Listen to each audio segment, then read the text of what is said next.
Stock of the day, bit cheeky. I thought we'd do a bit of around the grounds. There's a lot happening in corporate news today. Megaport saw its revenue jump up by more than 10% quarter on quarter. Also delivered an earnings profit. Company saw strong uptake of core products given its customers continuing to increase the number of service providers they connect using Megaport's platform. Then we have Bubs Australia, 280% increase in fourth quarter revenue, largely driven by the US and also a pickup in China. Bubs, looking ahead, expects its infant formula will continue forming a significantly higher proportion of revenue in the future. Then we have Beach Energy, quarterly production up 9%, quarterly revenue up 10% to $504 million. So let's go around the grounds. First up with Megaport. Henry, what do you think of the Megaport result? Well, I've got to say, Koshi, Megaport's been on a mega downer recently. Yes. And it has been sold off big time. And I guess this is answering the critics to some extent. So, you know, seeing this number today and the extent of the damage that's been done, as this is a tech stock, obviously, and it has been falling away. A big rally today, nearly 20%, I think, at the moment in terms of the market. So clearly the market likes this. There are a lot of shorts, I think, out there as well that got a little bit caught on the hop with this one. So it remains, you know, in the data space, in the cloud computing space, certainly one of the ones to watch. So, you know, I had this in the small cap portfolio. It didn't do me any good at all and fell away, and I've ended up cutting it, but now regret cutting it.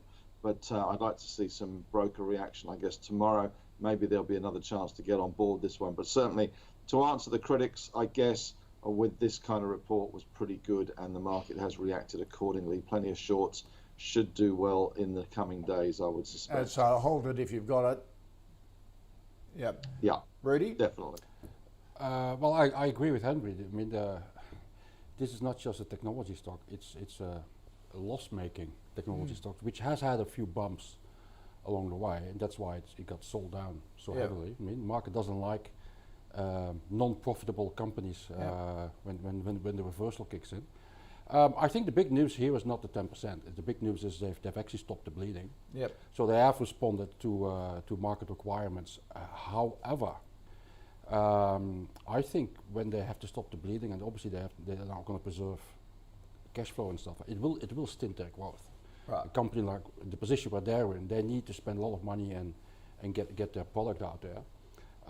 So I would still be relatively cautious here.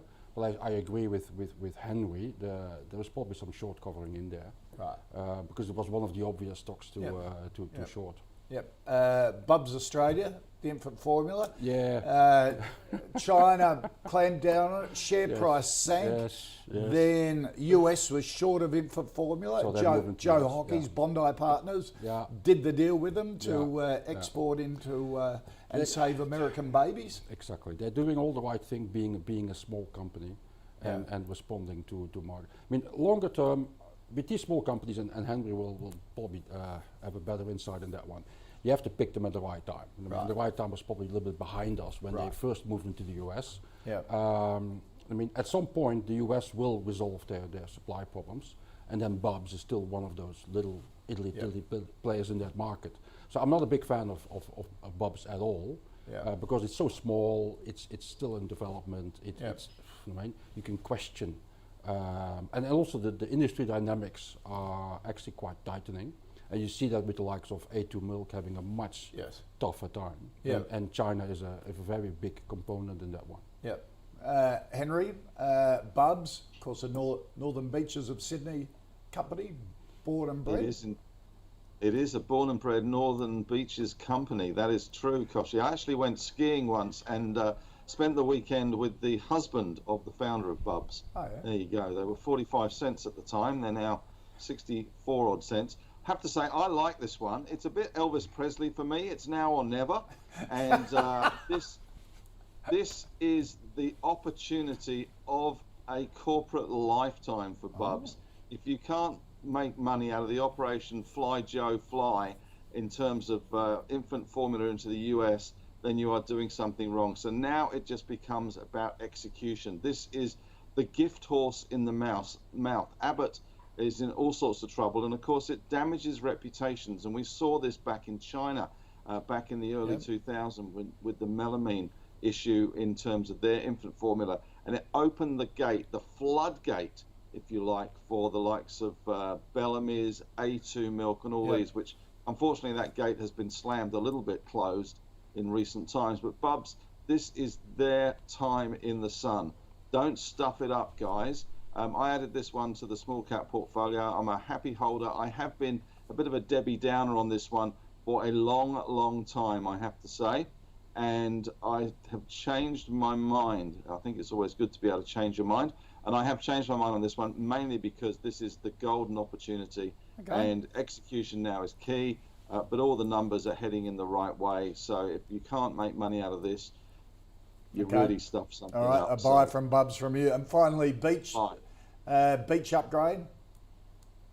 Beach, I've never really been a massive fan of Beach. It's kind of fallen between the biggies and the littlies. But clearly the oil price and gas price is going in their way. I mean, Seven Group and Kerry Stokes are the big holders of Beach.